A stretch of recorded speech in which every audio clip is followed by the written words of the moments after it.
Bismillahirrahmanirrahim. Elhamdülillahi Rabbil alemin. Vessalatu vesselamu ala Rasulina Muhammedin ve ala alihi ve ashabihi ecma'in. Hormatly musulman doganlar, bugünkü dersimizde soňky döwür bidgatçylaryň musulmanlaryň arasynda orta atyp musulmanlaryň agzala bolmagyna sebäp bolýan meseleleriniň biri bolan Peýgamberimiziň doglan gününi bellemek, Mevlüt meselesi barada durup geçeriz. Dogrymy, ýalňyşmy? Kur'an we sünnetden sahabalardan delili barmy? Tarihte kimler Peýgamberimiziň doglan gününi belläp başlapdyr? Şu meseleleriň üstünde durup geçeriz. Asıl derse girmezden öň bir zat belläp geçsek we şu aýtjak sözlerimi Allah Taalaň razyligi üçin üns berip dinläň we akylyňyza aýlan. Üns beriň musulman doganlar Peýgamberimiziň doglan gününi, ýagny mevlidini belleýänleri we bellemeýänleri birleşdirýän zatlaryň biri Peýgamberimiz Muhammed sallallahu aleyhi we selleme bolan soýgudyr. Mevlüt belleýänler Peýgamberimiz sallallahu aleyhi we sellemi gowwarýanymyz üçin mevlüt belleýäris diýerler. Mevlüt bellemeýänler näme üçin bellemeýäňiz diýsek, Peýgamberimiz sallallahu aleyhi we sellemiň we sahabalaryň ýolundan çykmaly däl, onuň ýoluny ütgetmeli däl. Peýgamberimiz we sahabalar mevlüt bellemänligi üçin, Peýgamberimiz sallallahu aleyhi we sellem we sahabalary gowwarýanlygymyz üçin mevlüt bellemeýäris diýerler. Ýagny belleýän gowwarýanlygy üçin belleýän diýe, bellemeýänler we inkar edýänler Peýgamberimiz gowwaryp onuň ýoluny ütgetmejek bolup bellemeýäris we inkar edýäris diýerler. Ene şu ýerni ýatdan çykarmaly musulman doganlar. Inni asıl dersimize gelsek, musulmanlar dogry ýolda ýörejek bolsa, ýalňyş ters ýollarym tanamalydyr. Halal ýaşajak bolýan kişi haramlary tanamalydyr. Käbir kişiler diňe islamda bolýan zatlary, sogap zatlary biljek bolýarlar, emma islamyň haram we gadagan eden zatlaryny aýtsak, nefslerine agyr gelen üçin olary öwrenmek islemeýärler ýa-da kabul etmek islemeýärler. Emma musulman kişi dogrulary öwrenýärli, ýalňyşlyga düşmez ýaly, ýalňyşlarym bilmelidir. Bu hakykati bize sahaba Huzayfa ibn al-Yaman radiyallahu anh gowy düşündirýär. Sahih Muslim'de gelen sözünde sahaba diýär: "Kana nasu yes'aluna Rasulullah sallallahu aleyhi ve sellem anil hayr ve kuntu es'aluhu aniş şer mahafata an yudrikani." İnsanlar Peýgamberimizden hayr gowy zatlary barada sorardylar. Men bolsa şer bolan zatlardan sorardım. Öz başyma gelmeginden gorkýandygym üçin diýe. Diýmek musulman doganlar, musulman kişi dogruları öwrenýärli, ýalňyşlyga düşmezlik üçin ýalňyşlarym bilmelidir. Dinimiz İslamda her bir musulmanyň bilmeli möhüm zatlarynyň biri bidgatlar meselesidir. Bidgatyň nämeligine düşünmeýän musulmanlar dinlerini ýoýulmakdan gorap bilmeýärler. İslamyň musulman doganlar arak, şerap, zina, ogurluk bilen deň hatarda, hatda olardan has berk haram eden zatlarynyň biri bidgatlardyr. Şu mesele bir näçe musulmanlaryň düşünmeýän we üns bermeýän meselesidir. Hatda käbir ahun mollalaryň üns bermeýän meselesidir. Arak, zina, ogurluk we şoňa meňzeş haramlaryň haramlygyny köp kişi bilýär. Emma şularyň ählisinden günäsi has agyr bolan günäler we olaryň bidgatlardyr. Peýgamberimiz sallallahu aleyhi we sellem musulmanlar kän hadislerini bidgatlardan äge edip gitdi.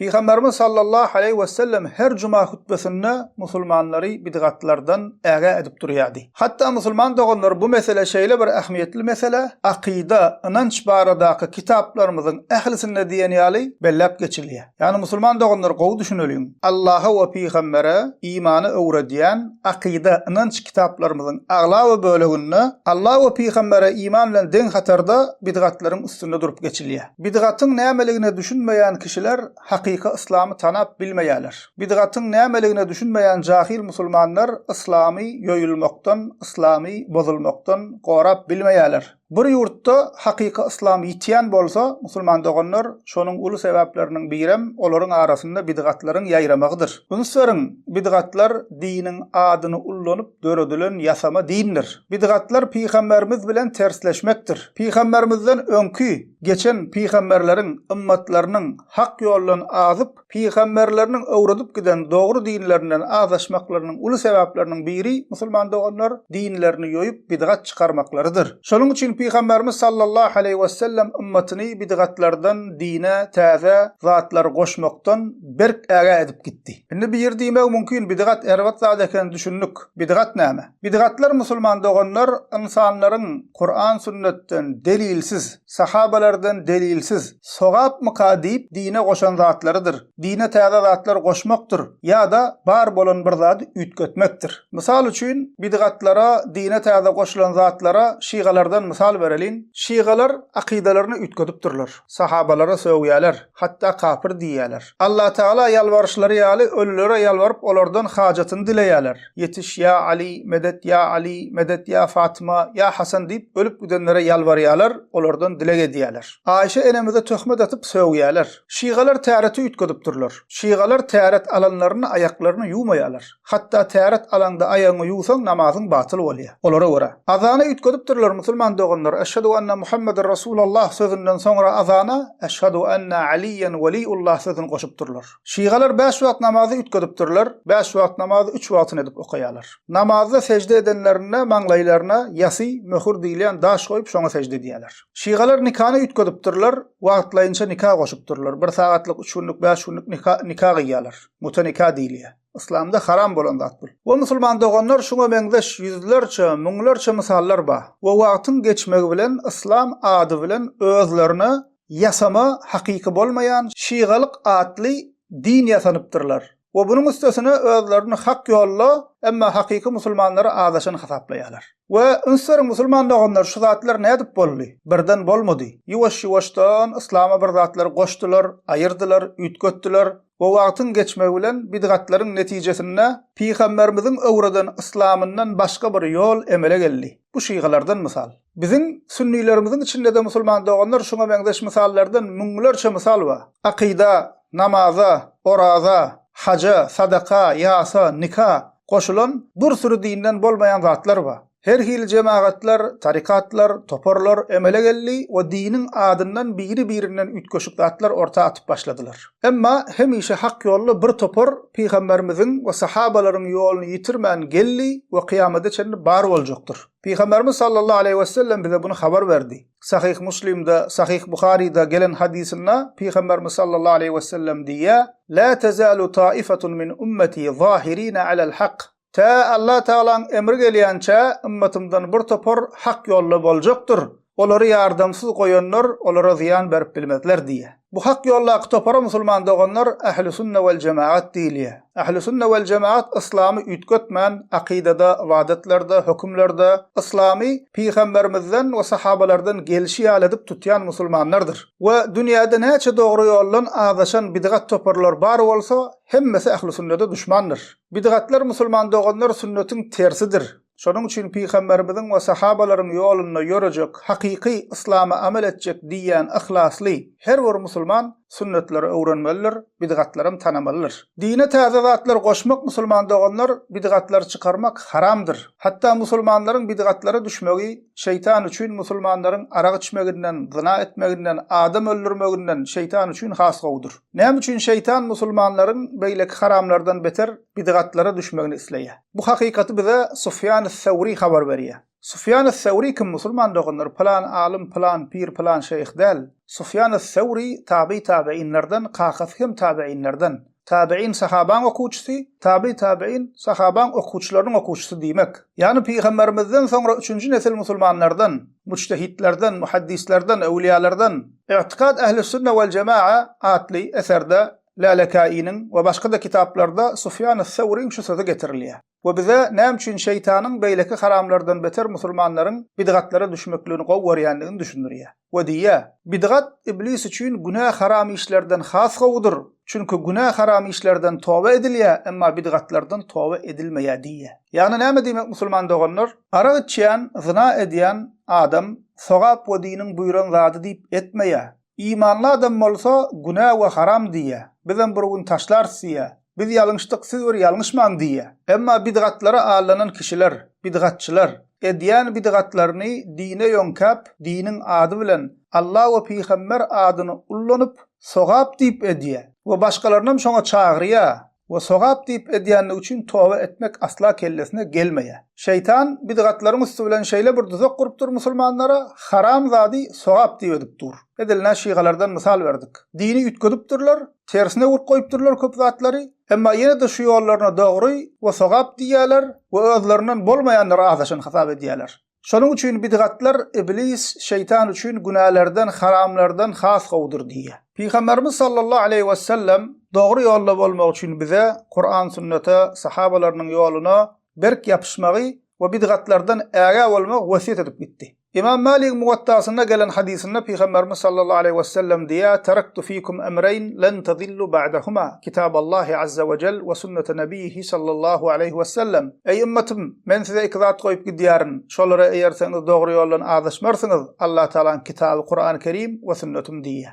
Sahih Muslim'de Cabir ibn Abdullah radiyallahu anh Peygamberimizin cuma hutbesini okuyuşu barada ve näme diýänini gurrun berýär we diýär: "Kana Rasulullah sallallahu aleyhi ve sellem iza khataba ihmarrat ayna ve ala sawtuhu ve ishtadda gazabuhu hatta kaannahu munziru jeýşin." Sahaba diýär: Peygamberimiz sallallahu aleyhi ve sellem hutba aýdanda gözleri gyzarardy, sesi gatalardy we gaharlanardy. Goýa biziň üstümize hüjüm etjek bolup duran düşman goşunundan bize äge edýän ýalydy diýe. O şeýle diýerdi diýe. Amma ba'd, fa inna haýral hadisi kitabullah we hayrul huda huda Muhammedin sallallahu aleyhi ve sellem ve şerrel umuri muhdesatuhâ ve kullu bid'atin dalâle. Peygamberimiz diýerdi diýe, sözleriň iň haýrlysy Allah Taala'nın kitabydyr. Ýollaryň iň haýrlysy Muhammed sallallahu aleyhi ve sellemiň ýoludur we işleriň iň ýamany, iň şerlisi dine täze goşulan bid'atlardyr. Her bid'at azgınlıktır diye. O şeýdip hutban dowamyny gurrun berýär. İbn Hibbanna, Abu Davud'da, Ibn Majah'da gelen hadisinde Peygamberimiz sallallahu aleyhi ve sellem diýär: "İnnehu men ya'ish minkum ba'di fesayra ihtilafan kesira. Fe'aleykum bi sunnati ve sunnetil hulefâ'ir râşidîn'el mehdiyyin. Temessakû biha, azzu aleyha bin nevaciz. Ve iyyakum ve muhdesatil umur. فإن كل محدثة بدعة وكل بدعة ضلالة." Peygamberimiz diýär: "Menden soňra ýaşajaklaryňyz kän ihtilaflar, agzalyklar görür" diýär. Bir zat diýer, beýlekisi başga bir zat diýer, o topar bolar, bu topar bolar, her kim öz tarabyna çekçek bolar, agzalyklar bolar diýär. Şonda siz meniň sünnetime we dört çaryarlarymyň sünnetine eýeriň. Olar berk tutun we azy diýişleriňiz bilen ýapyşyň. Dinne täze tapylan zatlardan äge bolun. Her dinne täze tapylan zat bid'attyr, her bid'at azgınlıktır diye.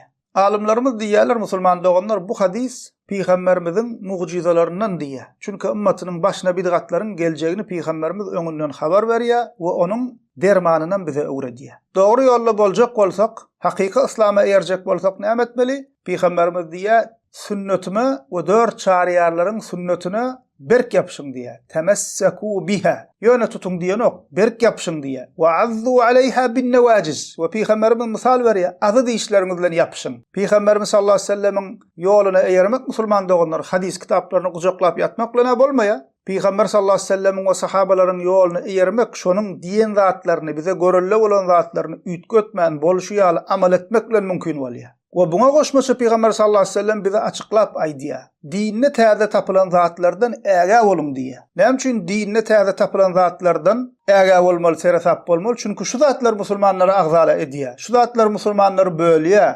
biri-birine düşman edýär.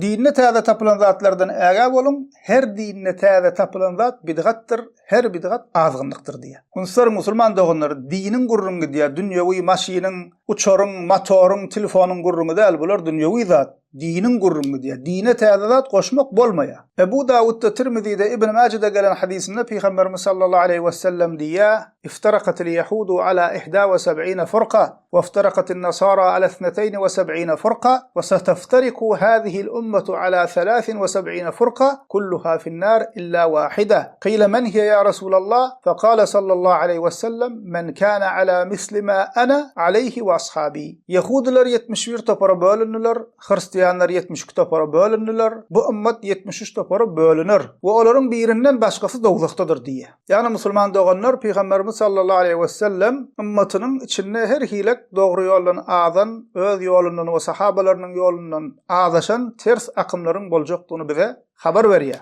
Ve birinden başgasy cehennemdedir diýenne sahabalar diýerler, o halas bolan kim ya Rasulullah diýerler. Helak bolana helak bol düşnükli. Halas bolmak üçin näme etmeli? Halas bolan kimler ya Rasulullah diýär. Onda Peygamberimiz aýdýar, meniň we sahabalarynyň ýoluny ýörenler diýär. Buhari Muslim'de gelen hadisinde Peygamberimiz sallallahu aleyhi ve sellem diye men ahdasa fi emrina hada ma leysa minhu fehuve raddun. Kim bizim bu dinimizde ondan bolmayan bir zat orta assa ol kabul değildir diye. Her kim çıkıp plan zat sogap, plan zat musulmanlar etmeli, plan zat musulmanlara peydali, gerekli dinine bar deyip gurulasa, onsorun dünyavi zatın gurrumu değil, dini zatlan gurrumu, ibadetlerin, sogapların gurrumu. Şul sogaptır, şunu etmeli, plan zat etmeli, plan namazı kılmalı, plan orada tutmalı deyip aysa, biz diyes delilin näme? Peygamberimiz diýdi mi? Sahabalar aýtdymy, etdimi? Mujtehid imamlarymız diýdimi? diýip soramaly. Mysal üçin bir ýerde ise miswak ullanmak sünnet. Ýerde ba, hadiste ba. Birinji we dördünji gün agzy beklemek sogap. Delili näme? Delili hadiste. Tahajjud kılmak sogap. Ýerde ba, hadiste ba. Duha namazy, guşluk namazy kılmak sogap. Ýerde ba, hadiste ba. Mescide girende we çykanda aýdylýan dilekler ba. Ýerde ba, hadiste ba. Cuma gününde Kehf surasını okumak has sogaply. Ünsür musulman doganlar, Kur'an okumak umumunda sogap. Emma ýürüýte Cuma gününde özüm Kehf surasını okusaň has sogap. Şunu diýmek üçin delil gerek. Delil barmy? Bar.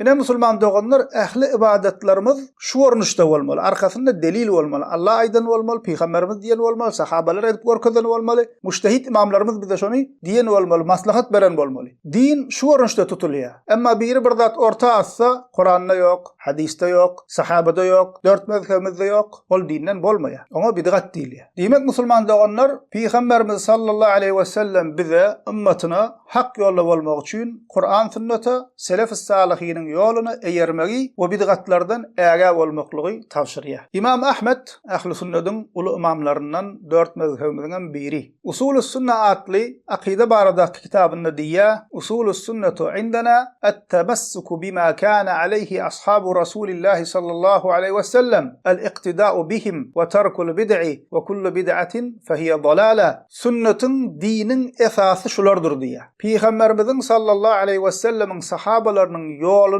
berk tutmakdyr, sahabalara eýermekdir we bidgatlardan din adyna täze çykarylan zatlar taşlamakdyr, terk etmekdir. Her bidgat azgynlykdyr diýär. Hafiz ibn Kesir, ahli sünnetin uly imamlaryndan hemme ulamaların kabul edýän alimi. Hafiz ibn Kesir rahimehullah. Meşhur tefsirinde diýär: "Ve amma ahli sünnet vel cemaatu feyekuluna fi kulli fi'lin ve kawlin lem yethbut anis sahaba huwa bid'a, li'annahu law kana khayran lesabaquna ilayh, li'annahum lem yetruku khaslatan min khisalil khayri illa ve kad badaru ilayha." Ahli sünnet vel cemaat musulmanlar diýär, sahabalardan sabit bolmadyk amala we söze.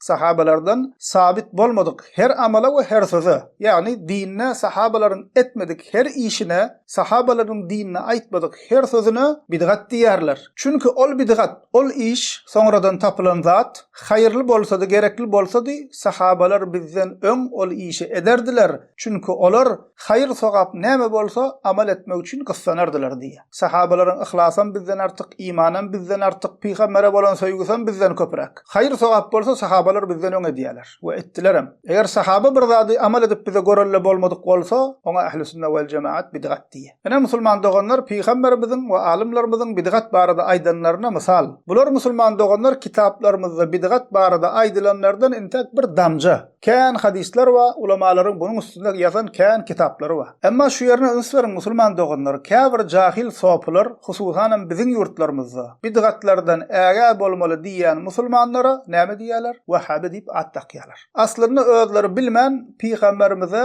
we sahabalara, ahli sünnetin uly ewliya alimlerine dilzo diýerler. Çünkü bidgatlardan äge eden birinji kişi hut peygamberimiz sallallahu aleyhi ve sellemin özüdir we ondan soňra sahabalardyr, mujtehid ewliya alimlerimizdir. Geleliň musulman doganlar mevlid bidgatyna. Peygamberimizin doglan gününi, mevlidini bellemek Kur'an'da buyurulmandyr. Kur'an'da buyurulsa farz bolardy. Hiç kim farz diýip başarmaýar. Eger mutawatir ýa-da sahih hadislerde buyurulsa wajib we sünnet bolardy. Hiç kim sünnet ýa-da wajib diýip başarmaýar. Sahabalara gelsek musulman doganlar 100 000'dan gowrak sahaba bolup geçen tarih kitaplarymyzda habar berilýär. Peygamberimizin doglan gününi bellenleri bize hatta birji sahabadan habar berilmeýär. Has açıklap aýtsak, musulman doganlar, İslam ümmetinin birinci halifasi Hazreti Ebu Bekir radiyallahu anh musulman ümmeta 2 ýyl halifalyk etdi. Yani Peygamberimizden soň musulmanlaryň baş tutany, tutuş musulmanlaryň diňe bir ýurdun däl. Ol mevlüt bellemedi. Ebu Bekir radiyallahu anh Peygamberimizin iň ýakyn sahabasy we ümmetin siddiqydy. Ondan soň musulman doganlar Hazreti Ömer radiyallahu anh musulmanlara 10 ýyldan gowrak halifalyk etdi. Ol hem mevlüt bellemedi. Hazreti Ömer radiyallahu anh hak bilen batyly biri-birinden aýran Faruk. Ondan sonra Hazreti Osman radiyallahu anh musulmanlara 10 ýyldan gowrak halifa boldy, baş tutan boldy. Hazreti Osman radiyallahu anh mevlüt bellemedi. Hazreti Osman radiyallahu anh Peygamberimizin giyewsi we 2 gyzyna öýlenen Zinnurayn, 2 nuryň eýesidi. Ilki birinji gyzyny alyp Peygamberimizin ol dünýäden gaýdandan soň ikinji gyzyny aldy. Şonuň üçin Zinnurayn 2 nuryň eýesi diýildi. Hazreti Ali radiyallahu anh Osmandan sonra musulmanlara 4 ýyl halifa boldy. Ol hem mevlüt bellemedi. Hazreti Ali Peygamberimizin sallallahu aleyhi ve sellemin ehli beyti, ağasynyň ogly we Peygamberimiz sallallahu aleyhi ve sellemin giyewsi, yani Peygamberimizin gyzy, cenneti zananlaryň iň hormatlysy Fatıma enemizin ýan ýollaşydy. Peygamberimiz sallallahu aleyhi ve sellemin agtyklary Hazreti Ali'nin radiyallahu anh'ın ogullary we cenneti ýaşlaryň iň hormatlylary Hasan we Husayn radiyallahu anhuma, olar hem öz atalarynyň, yani Peygamberimizin doglan gününi bellemediler. Peygamberimizin aýallary musulmanlaryň eneleri hiçbiri Peygamberimizin doglan gününi bellemediler. Ýoksa bellese şular bellemeli. Peygamberimizin ehl beyti hut maşgalasy. Soňra sahabadan Muawiye radiyallahu anh musulmanlara baş tutan boldy. Ol hem mevlüt bellemedi. Muawiye radiyallahu anh musulmanlar sultanlaryň iň haýyrlysydy. Olardan soňra Emewi döwleti geldi. Emewilerin içinde Hazreti Ömer'in neslinden bolan Ömer bin Abdülaziz rahimehullah ýaly weli alim kişiler bady. Emewilerden soňra Abbasi döwleti geldi. Abbasilerin içinde Harun er-Raşid rahimehullah ýaly haýyrly hukmdarlar bardy, emma bularyň hem hiç biri mevlüt bellemedi. Sahabalardan soňra tabiinler geldi. Olardan soňra etba'at tabiinler geldi. Peygamberimizin ümmetin iň haýyrlysydyr diýen kişiler şular. 4 mezhep müştehid imamlarymyz geldi. İmam Buhari we İmam Müslim ýaly hadis alimlerimiz geldi. Hiç biriniň mevlid belläni we musulmanlara mevlid belläň diýeni kitaplarda aýdylmaýar. Ýatdan çykarmalyň musulman doganlar islamyň iň dogry we hakyky görnüşi sahabalaryň selef-i salihiniň amal eden islamydyr. Dogry islamyň nusgasy sahabalardyr. Eger mevlid haýyrly we gerekli bolsady, Peygamberimiz sallallahu aleyhi ve sellemin sahabalary bunu bizden öň bellerdiler we bize görelle bolardylar. Eger mevlid bellemek gerekli zat bolsady, sahabalaryň, tabiinlaryň, etba'at tabiinlaryň ilmi bizinkiden köp, Peygamberimize bolan söýgüleri bizinkiden köp, ihlasları bizinkiden köp. Olar birinji bilen mevlid bellep bize görelle bolardylar. Ilkinji 3 nesil musulmanlaryň, 4 mezhep imamlarymyzyň mevlid bellemedigini alimlerimiz we tarihçiler bir agızdan kabul edýärler. Hatda daşary ýurtdaky mevlid belleýänler we mevlide dogry diýen bidgatçylar bu hakykaty kabul edýärler. We hawa ýokdy, emma biz gowy hasaplap edýäris diýärler. Emma bizim bidgatçylarymyz musulman doganlar bilmeýän adamlara ýalňyş maglumat berip mevlid bellemegiň Kur'anyna delili bar, hadiste delili bar diýärler. 4 çarýarlar mevlid belläpdir diýärler. We 4 çarýarlaryň adyndan düzülen toslama sözleri halka utanman dogry diýip gurrun berýärler. Kur'an'da buyurulsa farz bolar, sahih hadislerde buyurulsa sünnet bolar we 4 çarýarlaryň eden işi bolsa oňa da sünnet diýilýär. Bidgatçylaryň haýsy çykyp Peygamberimiziň doglan gününi bellemek farz, wajib we sünnet diýip biler. On diýseler musulman doganlar özleriniň gömük jahilligini boýnallyklary bolar we diýen bilmezler. Peygamberimiziň doglan gününi, mevludini bellemek bidgatyny ilkinji tapanlar musulman doganlar azaşan şiýgalaryň bir şahasy bolan Müsürli Fatymilerdir. Fatymiler sünniýleriň ýurdu bolan Müsürü basyp alýarlar we özleri şiýga we sunni bolan yerli halka gowurmak üçin Peygamberimizi gowurýas, ähli beýti gowurýas diýip mevlid bellep başlaýarlar we şol gün halka köke süýji iýmek içmek paýlaýarlar. Fatymilerin Peygamberimiziň doglan gününi bellemek görelgesini şol wagt Mysyrda ýaşaýan we İsa Peýgamberiň doglan gününi belleýän Kıpti hristiýanlaryň agzyny öýkenip orta atan bolmaklary ähtimallar. Çünki tarihta bir peýgamberiň doglan gününi bellemek pikirini orta atan kişiler hristiýanlardyr. Hristiýanlar şu wagtam İsa Peýgamberiň mevludini doglan gününi belleýärler. Peýgamberimiziň doglan gününi mevludini bellemek bidgatyny ilkinji tapanlaryň Fatymy şiýgalardy, hakykatdyr. Fatimiyler döwletinde musulman doganlar açyk aşkar küfür, kapyrlyk, pyssypujurlyk, arak şarap içmek, zina etmek ýaly haram işler etmek giýinden ýaýranny. Mescitlerde, minberlerde selef-i salihine söwüp sahabalara kapyr diýdiler. Şu wagtam şiğalar sahabalara söwüp ýörler. Hatta musulman ýurtlaryna hristiýanlar tarapyndan haçly ýörüşler bolanyna we mongollar tarapyndan hüjüm bolanyna şu Fatimiylerin bir topur musulmanlara karşı haçlylara we mongollara kömek edýärler. Bu bedbaht insanlar musulman doganlar 6 sany mevlüt oýlap tapýarlar.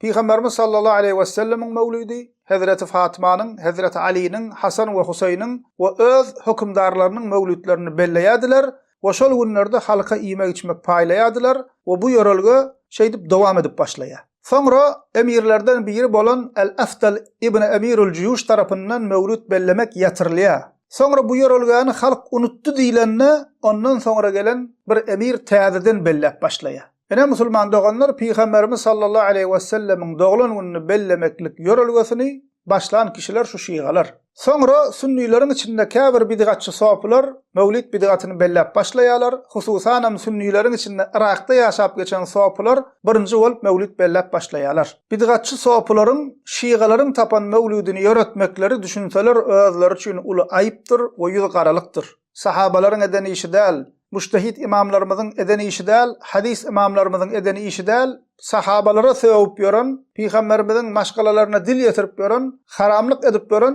Fatymy şiğalaryň tapan ýörelgesini ýöredýärler. Düşünseler özleri üçin ýyzgaralykdyr. Aslynda musulman doganlar bidgatçy soplaryň içinde şiğalardan alynan başga da kän bidgatlar bardyr. Misal üçin ölülerden hajat dilemek, dini ilimleri, zahiri we batyny ilimler diýip, ýagny dini ilimler açyk we gizli ilimler diýip dini ilimleri ikä bölmek inançlary şiğalardan alınanlar. Bu mesele öz başyna aýry bir dersdir aslynda. Ýene de musulmanlaryň bilmeli zady Peygamberimiz ümmet üçin gerekli we haýr bolan zatlaryň ählisini öwretdi musulman doganlar. Sahih Müslim'de gelen hadisinde Peygamberimiz sallallahu aleyhi ve sellem diye innehu lem yekun nebiyyun qabli illa kana hakkan aleyhi en yedulla ummetehu ala hayrin ma ya'lemuhu lehum ve yunzirahum şerran ma ya'lemuhu lehum. Her peygamberin borcu bilyen hayır sogap işlerini ümmetine öğretmektir ve şerden, günadan ümmetine aga etmektir. Boynunna bu borcu bolmayan peygamber menden öň gelip geçen däldir diýe. Hakimde İbn Abi Şeybe'de Beyhakiýiň Şu'abul İmanynda getirýär. Peygamberimiz sallallahu aleyhi ve sellem diýe: "İnnehu leysa şey'un yuqarribukum ila'l cenneti illa qad amartukum bihi ve leysa şey'un yuqarribukum ila'l nar illa qad nahaytukum anhu." Sizi cennete ýakynlaşdyrjak näme bolsa aýtman goýmadym. Sizi jahannama elçek näme bolsa olar size qadagan etmän goýmadym diýe.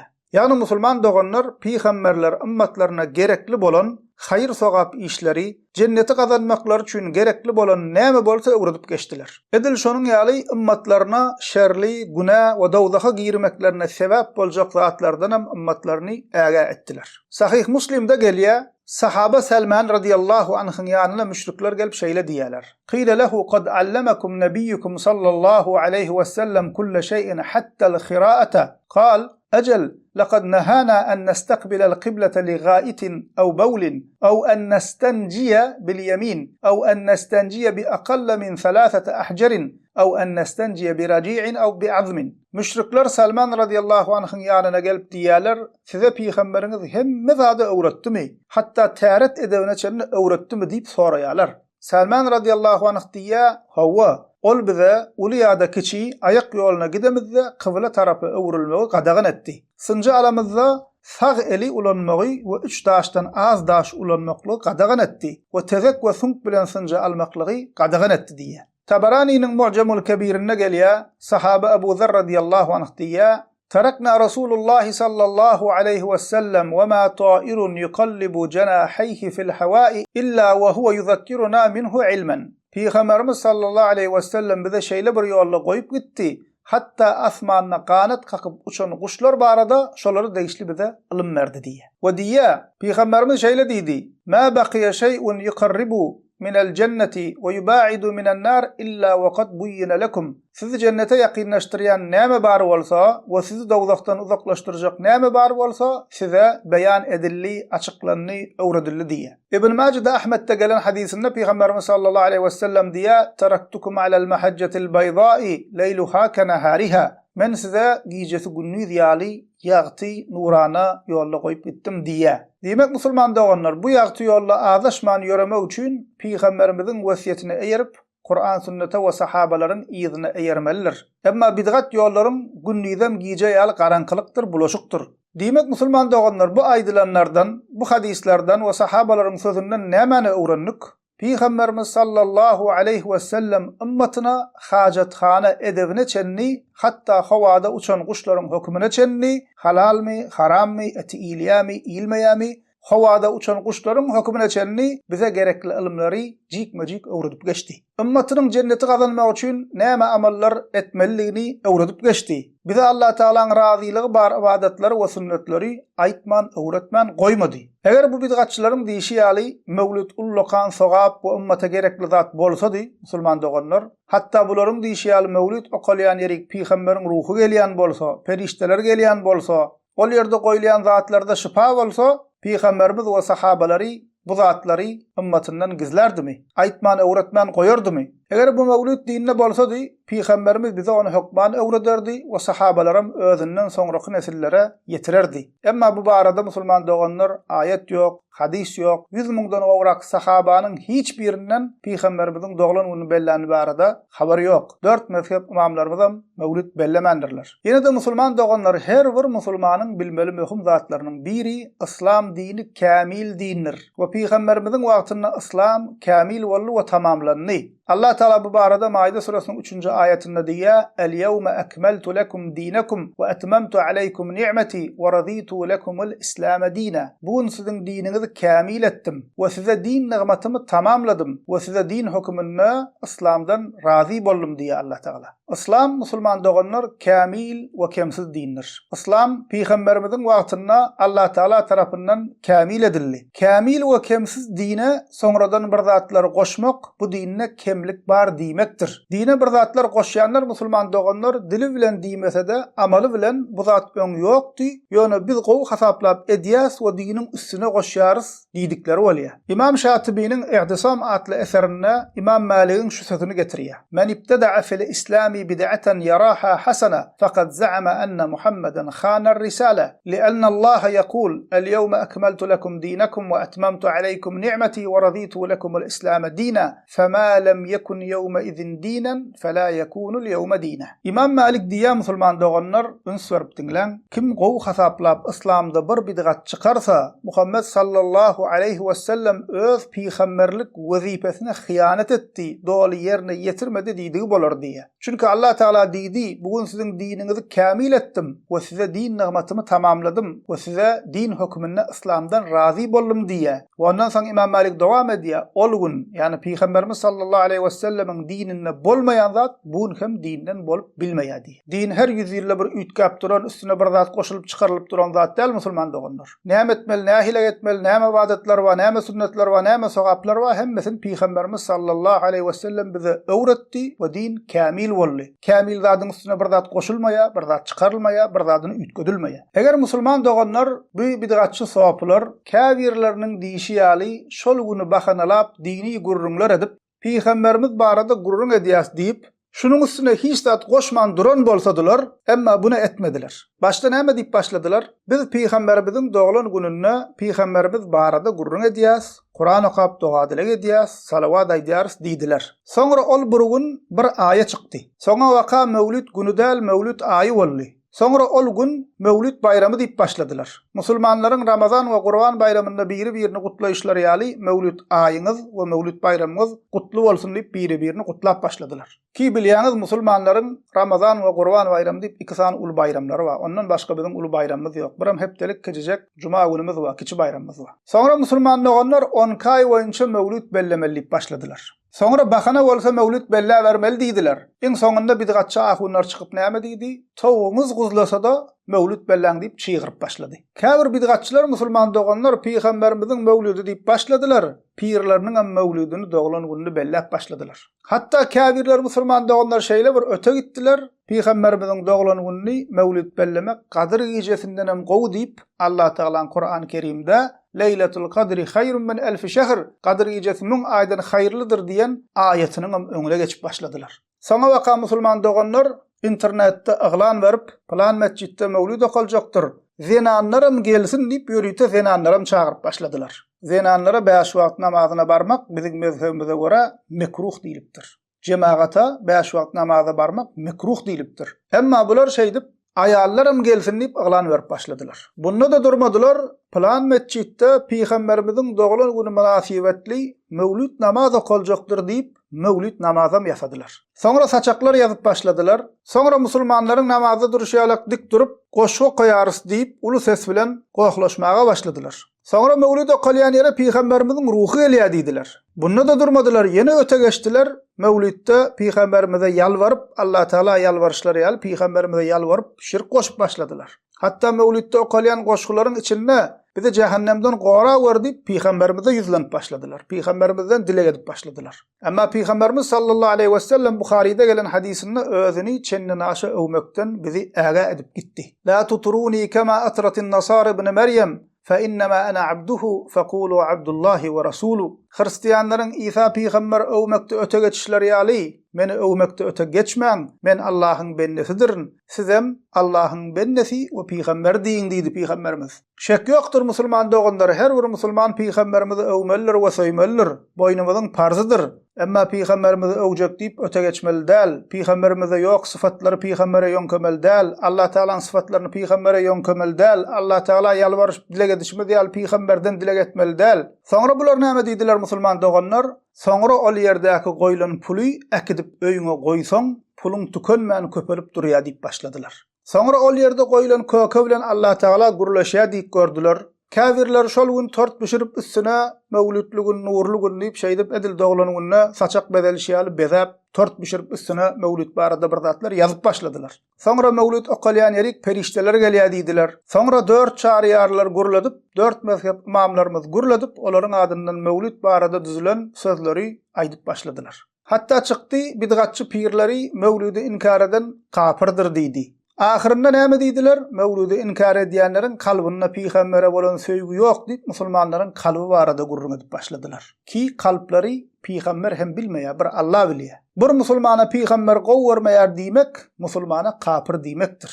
Peýgamberimiz gowy bermeýän kafirdir. Kalpda näme bardygyny, näme ýokdugyny bir Allah Taala bilýär. Mevlüt bellemeýän musulmanlar dini ütgetmäliň, dine täzat goşmalyň diýip mevlüdi inkar edýärler. Ene musulman doganlar şularyň bolup ýörüşleri ýalanyň üstüne ýalan, toslamaň üstüne toslama. Hatta ınsver musulman doganlar käbir mevlüt bolýar diýýänlere görä bizinkileriň edip gören mevlüdi bidgatdyr. Çünki bolýar diýýänler hem diňe şol güni oturup Peýgamberimiziň gurrunly etmeli, dini gurrunlar etmeli diýerler we üstüne zat goşmaly däl diýerler. Bular musulman doganlar mevlüdi oýlap tapan Fatymy şiýgalardan hem ozdurdular. Şeytanyň şiýgalary Ähli Beytiň ady bilen azdyrşy ýaly bularam şeytan Peýgamberimiziň doglanyny bellemek bahanasy bilen şeytan bular oýnap ýör. We şu kişiler musulman doganlar, dinlar ýaşlary mevlüdi inkar etse Wahabidir, mevlüdi inkar etse kafirdir, mevlüdi inkar etse kalbyna Peýgamber söýgüsi ýokdur diýip musulmanlary, ýaşlary agzal edip ýörler. Ene musulman doganlar her bidgatyň soňy şuňa barýar.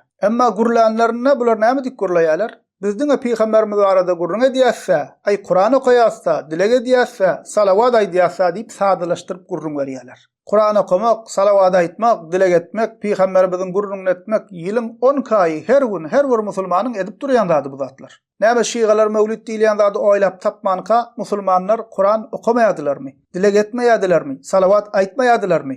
Ýa-da mevlüt okamaýan musulmanlar ýa-da mevlüdi inkar edýän musulmanlar Kur'an okamaýarmy? Salawat aýtmaýarmy? Dilege etmeýärlermi? Sadaka bermeýärlermi? Peýgamberimiz gowy berip şygar aýtmaýarlarmy? Bular musulman doganlar bu zatlaryň arkasyna bukulup dogry zatlaryň üstü bilen näme dogry zady dogradyk görkezjek bolýarlar. Ol egri zadyň ýanyna dogryny goýanyň bilen ol egri zadyň dogry olmaýar, ýene egriligine galýar. Mevlüt bahanasy bilen toslap tapan ýalanlaryňyz barada, islama ters zatlaryňyz barada näme gurlaňyz ok? Peýgamberimiziň ruhy gelýär diýäňiz, Bu yalanınız baradan hem şun gurlaňyz.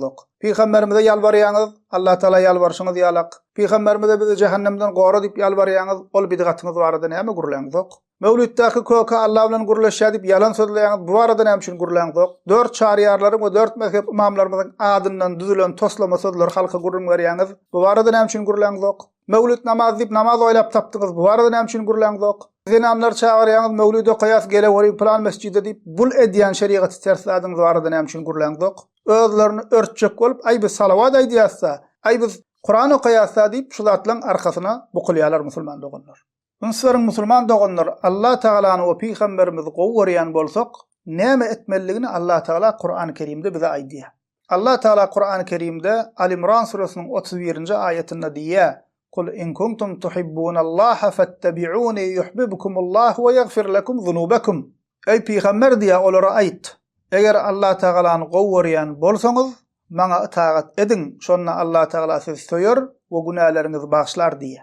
Peygamberimizi gowwarýanyňyz subut edesin gelse, 5 wagt namazy huşu bilen okaýan sürelerini düşünüp oka. Başarsaň mescitde jemaat bilen namazlaryny oka. Her gün Kur'an oka, aýda bir hatim et. Yetim yesire garip mätäje kömek et. Irden akşam zikirlerini oka, gije tahajjud namaz kıl, kuşluk namaz kıl, nefil ağız bekle, sakal goýber, zenan bolsaň dol jilbap gey. Çağalaryna islam terbiýesini ber, ilim öwren. O Peygamberimiziň dinini edip dine täze goşulan zatlardan äge bol. Bidgatyň ýüzüne düşme, farzlara, sünnetlere amal et. Ene şeýdi Peygambere bolan söýgüňi subut etmeli. Iýmek içmek üýşürip, daşyna goklaşyp gaýdanyň bilen Peygambere eýerdigiň bolmaýa. Asıl Peygamberiň ýüzüne eýermesen, ýoluna eýermesen, şeriatyna eýermesen, gowwarmagyň hem ýeterli bolmaýa. Yahudiler Musa aleyhisselami, Hristiyanlar İsa aleyhisselam gowwarýas diýerler, emma Allah Taala olara Kur'anda kafir diýdi. Diýmek musulman doganlar ýöne gowwarmak bilen iş tamam bolmaýa.